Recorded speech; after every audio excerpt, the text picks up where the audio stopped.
परिवार की परमेश्वर ने शुद्धि दी। मैं इस बात के लिए परमेश्वर का धन्यवाद करती हूँ, परमेश्वर के दास दासी का भी धन्यवाद करती हूँ। मेरी टेस्टमनी ये है कि मैं जब चर्च में आई थी तो मैं मतलब बहुत ज़्यादा परेशान थी। तो मैं उन्हें फौजी भाई का बहुत बहुत धन्यवाद करती हूँ कि मुझे यहाँ पे लाने का ज़रिया यही था। तो लोग कहते हैं कि अगर हम 1000 बुराइयाँ किसी में देखें तो उसमें कोई ना कोई अच्छाई ज़रूर होती है, लेकिन हम उसकी अच्छाई को भूल जाते हैं, उसकी बुराई को देखते हैं। लेकिन मैं कहती हूँ कि मेरे लिए मैं बता नहीं सकती क्या है जो मैंने फील किया ना इन दिनों में। मैं बता नहीं सकती कि मेरे मन में इनके लिए कितनी ज़्यादा इज्जत बढ़ गई है। और प्रभु के दास दासियों से मिलाने का भी यही ज़रिया था। तो मैं परमेश्वर का धन्यवाद करती हूँ। जब मैं प्रभु में आई मैं बहुत दुखी थी, बहुत परेशान थी। मेरा बेटा जो है वो मेरी बात नहीं मानता था, वो नशों में पड़ चुका था, वो नशे में पड़ चुका था, घर से भाग जाता था। तो मैं बहुत परेशान रहती थी। तो भाई मेरे घर में आते थे, हमें बोलते थे कि आप चलो पास्टर जी से प्रार्थना कराते थे। लेकिन मैं उस टाइम ये चीज़ें नहीं समझती थी। मैं ऐसे ही मतलब कि बोलती थी कि ऐसे ही क्या करते रहते, कुछ तो होता नहीं है। लेकिन फिर भी उन्होंने कहा एक बार विश्वास करके देखो, आपका जीवन बदल जाएगा, एक बार विश्वास करके देखो। मैंने कहा हम इसको मतलब भाई को टाल देते थे। जब भी संडे आता था कुछ ना कुछ बहाना बना देते थे, नहीं आते थे इनके साथ। फिर भी ये बेचारा बार बार हमारे पास आता था कि एक बार जाके तो देखो। मैंने कहा चलो, एक दिन मन बन गया कि हम जाते हैं। जब मैं वहाँ पे गई तो पास्टर के घर में ही गए थे, तो मुझे वहाँ पे कुछ ऐसा अजीब सा लगा मुझे, तो मैं रोने लगी। मुझे वहाँ उस दिन फील हुआ कि कुछ तो है कि जो मुझे किसी सामर्थ ने टच किया, जो मेरे आंसू अपने आप निकल रहे हैं। तो मेरे मुंह से आवाज़ निकल रही थी कि यीशु ही प्रभु है, जबकि मैं यीशु को नहीं जानती थी तब कि यीशु मतलब कौन है। तो लेकिन जब मुझे सामर्थ ने टच किया तो मुझे बहुत मतलब अच्छा भी लगा और मुझे और ज़्यादा विश्वास हो गया। फिर जैसे मैं जाती मुझे परमेश्वर के दास ने बोला कि मेरा बेटा जो है वो कहता था मैंने सुसाइड कर लेना, मम्मी मैंने 1 तारीख को सुसाइड कर लेना, जो कुछ मर्जी हो जाए। मैं इतना रोई। पास्टर जी के मतलब इधर हमारे भाई के घर में मीटिंग थी, मैं बहुत रोई। मैंने कहा पास्टर जी मैं क्या करूँगी। उन्होंने कहा बहन आप टेंशन मत लो, आप बस कुछ नहीं करो, प्रार्थना करो हमारे साथ बैठ के, तो कुछ नहीं होगा आपके बेटे को। तो सचमुच जैसे वो डेट आई तो मेरे बेटे ने अपना इरादा बदल दिया, तो सब कुछ ठीक रहा। उसके बाद बीच में गड़बड़ करता था, लेकिन मैं प्रार्थना कराती थी पास्टर जी से। तो कभी मैं नहीं भी बोलती थी, लेकिन मेरे मन के अंदर ये विश्वास था कि मेरे लिए प्रार्थना हो रही है, पास्टर जी मेरे लिए प्रार्थना कर रहे हैं। बहुत सारे मतलब लोग हैं, जैसे कोई बोलता था हमारे लिए उपवास करो, हमारे लिए उपवास करो। जब मैं देखती थी कि किसी के लिए यहाँ पे उपवास भी किए जाते हैं, लेकिन मेरा मन बोलता था कि मैं भी अपने बेटे के लिए बोलूँ कि मेरे बेटे के लिए उपवास रखो। लेकिन कहीं ना कहीं मैं नहीं बोल पाती थी। लेकिन मेरा विश्वास ये था कि जो मैं नहीं बोल पा रही हूँ वो पास्टर जी कहीं ना कहीं हमारे लिए दुआ प्रार्थना कर रहे हैं, मुझे इतना विश्वास था। तो उसके बाद पास्टर जी ने बोला कि मतलब जो भी वर्ड वो हमें देते थे उन वर्ड को मैं रिसीव करती थी, घर परिवार के लिए या बच्चों के लिए जो भी वर्ड वो देते थे मैं रिसीव करती थी। तो पास्टर जी ने बोला कि बहन आप विश्वास रखो, वो टाइम भी आएगा कि जब सब कुछ बदलेगा। मैंने कहा पास्टर जी ऐसा हो सकता है, उनका विश्वास करो बहन सब कुछ होगा। तो मैं उन बातों पे विश्वास करती थी। तो उसके बाद मतलब कि मेरा बेटा जो है वो उसको क्या बोलते हैं चिट्टे का नशा करने लगा। चिट्टे का नशा करने, इसका उठना बैठना जो था बड़ी गलत संगति में चला गया था। जब मैं बहुत समझाती थी लेकिन घर में लड़ाई झगड़ा होता था, उसके सिवा कुछ नहीं था। ना मेरे पति मेरी बात मानता था, ना मेरे बेटा मेरी बात मानता था, कोई भी नहीं मानता था। लेकिन मैंने प्रभु को नहीं छोड़ा, प्रभु में विश्वास रखा। जब भी पास्टर घर में बुलाते थे, जहाँ पे मीटिंग होती थी, कहीं भी होती थी, चाहे रात हो चाहे दिन हो, मैं दौड़ी चली जाती थी। क्योंकि मुझे तो इतना तो विश्वास था तो कुछ तो होगा, अगर उन्होंने बोला है तो कुछ तो होगा। तो इसी विश्वास के साथ आगे बढ़ती गई। उसके बाद पास्टर जी ने बोला एक दिन कि आप अपने अपने घरों में जाओ, तो आपका घर परिवार बदलने जा रहा है, जिसके ऊपर भी आप हाथ रखोगे वो बदल जाएगा। तो मैंने उस चीज़ को रिसीव किया। जब मैं घर में गई तो सचमुच घर पे कोई भी नहीं था, मेरा बेटा लेटा हुआ था। मैंने वो जैसे पास्टर जी ने बोला मैंने हाथ रखा, प्रेयर की। उसके बाद पास्टर जी ने हमें एक समय दिया था कि आप रात को 8 बजे वाली 8:30 वाली प्रेयर ये ज़रूर करना। तो 8-10 महीने हो चुके हैं, तो हमने आगे पीछे का टाइम हो गया होगा, लेकिन हमने वो समय नहीं ख़राब किए। जो 8:30 वाला 8 उसके बाद चेंज हुआ टाइम, 8 बजे वाला टाइम भी आया। लेकिन 8:30 वाला जो पास्टर जी ने टाइम बोला था 10 बजे तक, वो 9:30 8 ये मतलब इतना जो 8 के आगे का टाइम था, ये पास्टर ने बोला था आप लोग प्रेयर में बैठना और मैं ये सचमुच मिस नहीं करती थी। कभी बहुत इमरजेंसी पड़ जाए तो नहीं हो पाए तो तब भी मैं जहाँ भी होती थी मैं वहाँ पे भी प्रेयर करना शुरू हो जाती थी। मैंने बहुत समय बर्बाद नहीं किया। जो पास्टर जी ने मुझे बोला था, मुझे नहीं बहुत सारों को बोला था, लेकिन मैं नहीं जानती कि उस समय पर कौन कौन प्रेयर करता है जो पास्टर जी ने दिया हुआ समय है ना। नीना बहन मुझे तो करती ही करती है, तो बाकी और भी लोगों को उन्होंने बोला था कि 8 बजे जो प्रेयर है वो ज़रूर करनी है। तो 8-10 महीने हो गया हम इस रूटीन में चलते हुए। तो सचमुच उसके बाद पास्टर जी ने मुझे एक बॉटल दी थी, मैंने प्रेयर कराई थी। पास्टर जी ने जल दिया था।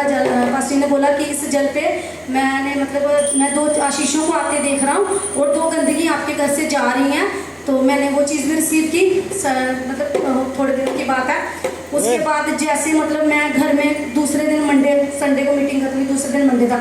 मंडे को मुझे परमेश्वर ने एक इन्वेटर और बड़ी एलसीडी के साथ ब्लेस किया। मैं नहीं जानती वो बंदोबस्त कहाँ से हुआ, कैसे हुआ, पता नहीं, परमेश्वर की ओर से जो हुआ परमेश्वर की ओर से हुआ। और भी मेरी बहुत सारी ज़रूरतें हैं वो जो पूरी हुई हैं, जो मैं कभी कर ही नहीं सकती थी। मेरा जीवन सच में बहुत बदला। और उसके बाद भी जैसे मतलब कि मेरे घर वाला और मैं जब कंपनी में काम करती थी 10,000 मैं लेती थी, 10,000 से ज़्यादा वो कमाता था, क्योंकि वो स्कूल की गाड़ी चलाता था इधर जो है पब्लिक स्कूल की। तो बहुत पैसे कमाते थे लेकिन उनमें बरकत नहीं थी, पता ही नहीं चलता था। तो आज मेरा पति सिर्फ 10,000 कमाता है, उसी 10,000 में वो मुझे 8,000 देता है। तो उसी 8,000 में मेरा इतना अच्छा सर्कल चलता है, मुझे पता ही नहीं लगता कि मतलब कैसे कैसे कहाँ से ज़रूरतें पूरी थी। कहीं आना जाना हो जाते भी हैं उन्हीं पैसों में से, जबकि 22-23 हज़ार में कुछ नहीं बनता था, लेकिन आप 8,000 में हमारी बरकतें हैं। तो उसके बाद मतलब कि मैंने वो बॉटल अंदर रखी थी।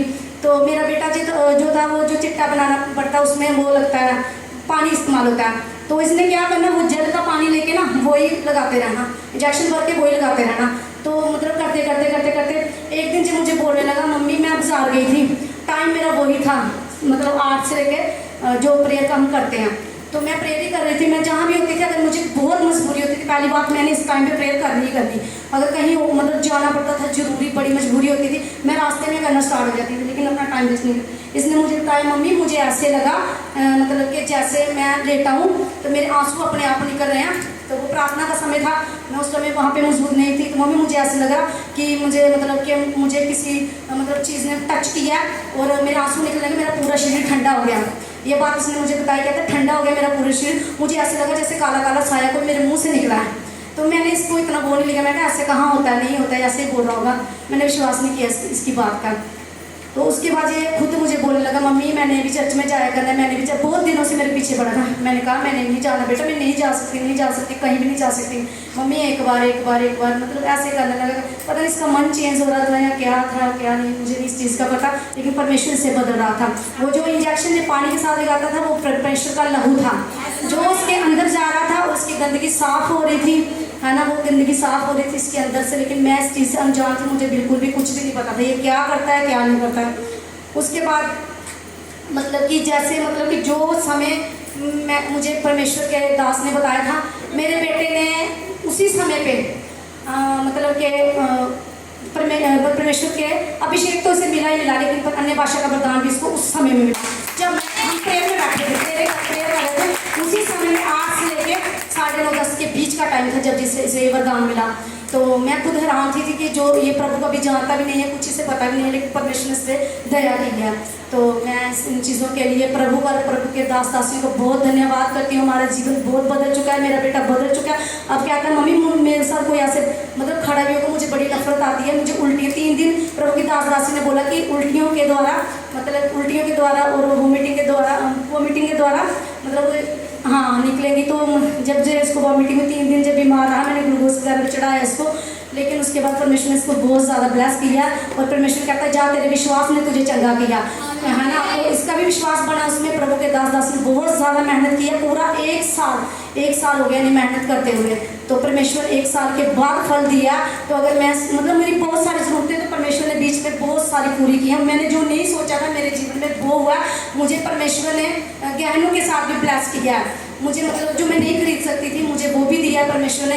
तो सबसे बड़ा गहना तो मेरा बेटा है जो मुझे वापस मिला है, जो मतलब कि मैं कहीं से भी नहीं खरीद सकती, मुझे वो चीज़ वापस मिली है। तो हमें परमेश्वर ने जब हम आए हैं, हमें पास्टर जी की बातों पे, प्रभु के दास दासी की बातों पे विश्वास करना है, परमेश्वर अड़े और खड़े रहना है। चाहे दुख हो चाहे सुख हो, परमेश्वर को नहीं छोड़ना है। जो प्रार्थना है चाहे हम दुख में हो सुख में, वो हमें करनी है। तो जैसे मतलब कि हमें पास्टर ने बोला कि आप प्रेयर करो, आप सब भी प्रेयर करो, आपको भी परमेश्वर बहुत आशीषित करेगा, ब्लेस करेगा। जो आपने बोया नहीं होगा वहाँ आपको काटने को मिलेगा। जो मुझे मिला मुझे मैंने वहाँ पे उम्मीद भी नहीं लगाई थी। तो मैं परमेश्वर का धन्यवाद करती हूँ, परमेश्वर के दास दासियों का धन्यवाद करती हूँ। मेरे जीवन में इतनी मतलब कि इतनी बड़ी टेस्टिमनी है, मैं अगर बताने लगूँ तो बड़ा समय लग जाएगा। लेकिन परमेश्वर अगर विश्वास रखोगे, लोग बहुत कुछ बोलते हैं। शायद मेरे घर से ही बड़ी शुरुआत हुई थी। इस बेटे ने मेरे बाइबल फाड़ दी थी मेरी, इतना मतलब कि इसको नफरत थी बहुत ज़्यादा, ताला लगा लेता था। लेकिन मैं बोलती थी मैं दीवार टांग के भी जाऊँगी, लेकिन मैंने जाना ही जाना, चर्च में जो कुछ मर्जी हो जाए। लेकिन ये बहुत कुछ करता था, मेरे हस्बैंड वो भी बहुत विरोधी था, बहुत कुछ करता। लेकिन परमेश्वर ने मतलब कि बहुत इनके दिलों को बदला, चेंज किया। मैं परमेश्वर का धन्यवाद करती हूँ। तो प्रभु के दास दासियों का धन्यवाद करती हूँ, आयु कलीसिया का धन्यवाद करती हूँ। तो मैं सबसे ये मैसेज देना चाहती हूँ कि आप मतलब कि चर्च में आते हो, विश्वास के साथ चर्च को अटेंड किया करो हर हफ्ते। परमेश्वर ने एक दिन दिया हमें यहाँ पे आने के लिए, तो आप आओ, परमेश्वर के वचनों को सुनो, परमेश्वर के दास जो हमें बताते हैं उन चीज़ों को फॉलो करो, तो आपका जीवन भी ज़रूर बदलेगा। परमेश्वर ने जैसे मुझे ब्लेस किया आप सबको ब्लेस करेगा, चाहे जैसी मर्जी कामते हो। लेकिन ये नहीं सोचना कि मुझे पास्टर ने बोला मुझे कल वो चीज़ मिल जाएगी, ऐसा नहीं होता है। परमेश्वर देता है, लेकिन परमेश्वर अपने समय के अनुसार देता है। जो समय उसने निश्चित किया होता है उसी समय में मिलता है हमें। बस हमें परमेश्वर कहता है धीरज धरे रखो, हमें धीरज धरना है। परमेश्वर का धन्यवाद करती हूँ, परमेश्वर के दास दासी का धन्यवाद करती हूँ। आमीन, हालेलुया।